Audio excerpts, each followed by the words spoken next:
चलिए, तो आज हम बात करेंगे दैव व्यापाश्रय चिकित्सा पर, खासकर मंत्र चिकित्सा के बारे में, जो आयुर्वेद में गहराई से जुड़ा हुआ है। हाँ, यकीनन। यह विषय बड़ा ही रोचक है।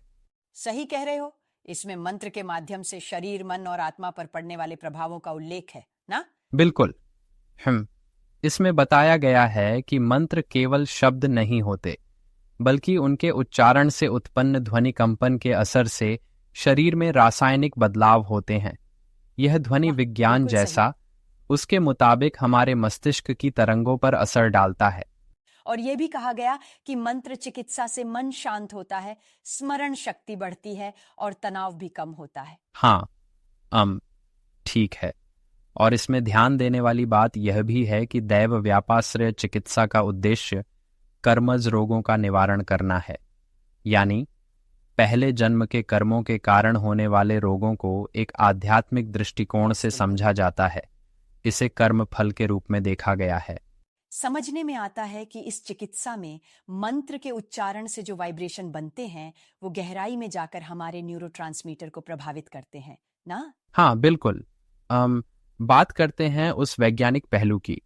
इसमें बताया गया है कि जब हम मंत्र का उच्चारण करते हैं तो उनका ध्वनि असर मस्तिष्क में अल्फा और थीटा तरंगों को सक्रिय करता है, जिससे मस्तिष्क में रिलैक्सेशन आता है। हाँ, इसके सही। साथ ही यह नर्वस सिस्टम को भी शांत करता है। लेकिन एक बात जो मेरे दिमाग में आती है, क्या इतनी वैज्ञानिक समझ केवल मंत्रों तक ही सीमित है?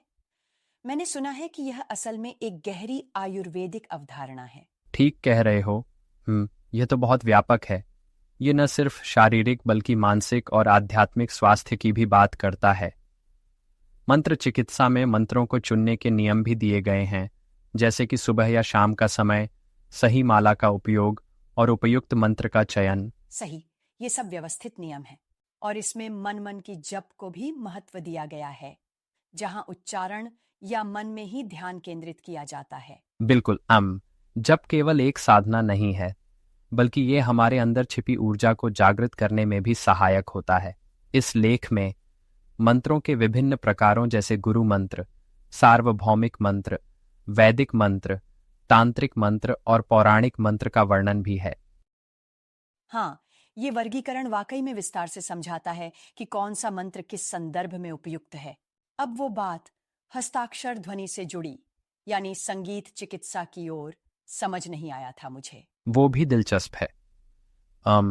इसे आधुनिक संगीत चिकित्सा से संबंधित बताया गया है। जिस तरह संगीत मन को शांत करता है और अच्छे न्यूरोट्रांसमीटर छोड़ता है, ठीक उसी प्रकार मंत्रों की ध्वनि भी मस्तिष्क में रासायनिक परिवर्तन लाती है। हाँ, ये आयुर्वेद और आधुनिक विज्ञान का संगम समझ में आता है।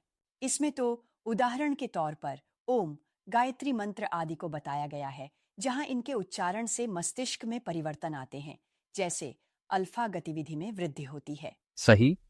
हम और इसमें एक तालिका भी दी गई है, जहां विशिष्ट आवृत्तियां दी गई हैं, जैसे 396 हर्ट्ज से डरा और अपराध मुक्त करने का असर, 518 हर्ट्ज से परिवर्तन, 788 वाह, हर्ट्ज से ये जागरण तालिकाएं वाकई में आदि। वैज्ञानिक दृष्टिकोण से बहुत प्रभावशाली हैं। लेकिन एक बात मैं थोड़ा चुनौती देना चाहूंगा। क्या विज्ञान उन न्यूरोलॉजिकल प्रभावों को पूरी तरह से समझ पाता है, या यह अभी भी एक संभावित व्याख्या है? ये एक अच्छा सवाल है। दरअसल यह अभी भी अध्ययन का विषय है। शोधकर्ताओं को अभी इन प्रभावों के व्यापक प्रमाणों पर काम करना है। हाँ, मुझे भी लगता है कि यह क्षेत्र और गहराई से समझने योग्य है। इसके अलावा लेख में ये भी बताया गया है कि मंत्र का उच्चारण केवल चक्रवृद्धि लाभ ही नहीं देता, बल्कि सुनने वाले के लिए भी लाभकारी होता है। सही में, ये जब बात कोई अक्सर मंत्र पढ़ता नजरअंदाज है कर तो दी जाती सुनने है। वाला भी उसकी ध्वनि से प्रभावित होता है। और बात करें जब शांति और ध्यान की, तो यहाँ ये भी बताया गया है कि संगीत या ध्वनियों से भी हमारी भावनात्मक स्थिति में सुधार हो सकता है, जैसे चरक और सुश्रुत के समय में। हाँ, बिल्कुल। हम आयुर्वेद में मंत्र का उपयोग ऑपरेशन से पहले या बच्चे के जन्म से लेकर अन्य कई चिकित्सकीय प्रक्रियाओं में किया जाता है, ताकि मरीज और चिकित्सक दोनों को मानसिक रूप से लाभ मिले। सही, यह एक प्रकार का मानसिक प्रबंधन है। क्या आपने देखा कि इसमें वाइब्रेशन के असर को लेकर न्यूरोलिंग्विस्टिक प्रोग्रामिंग जैसे आधुनिक सिद्धांतों का भी जिक्र है? हाँ, ये बहुत दिलचस्प है। न्यूरो से लेकर भाषाई संकेतों तक तीनों का मिला-जुला असर हमारे व्यवहार और सोच पर पड़ीडीडीएचता है। इसे हम कह सकते हैं कि मंत्र हमारी बिल्कुल, सोच यही के तो आधुनिक प्रोग्रामिंग में भी मनोविज्ञान और योगदान आयुर्वेद का देता है। संगम है। और इस सब का सार यह है कि शब्द, ध्वनि और संगीत में एक शक्तिशाली उपचारात्मक क्षमता है। बिल्कुल, हम यह कहना भी सही होगा कि जैसे पुराने कहावत है, जुबान तो तलवार से तेज होती है, लेकिन यह जुबान हमें जोड़ने और चंगा करने की भी हाँ, क्षमता इस बात से रखती मैं है। पूरी तरह सहमत हूँ। ध्यान से सुनिए, मंत्र चिकित्सा न केवल विश्वास और आशा प्रदान करती है, बल्कि दर्शाती है कि कैसे सरल ध्वनि कंपन हमारे शरीर को फिर से संतुलित कर सकते हैं। सच में यह विषय बहुत समकालीन लगता है, विशेषकर जब हम आधुनिक जीवन शैली में तनाव को देखते हैं।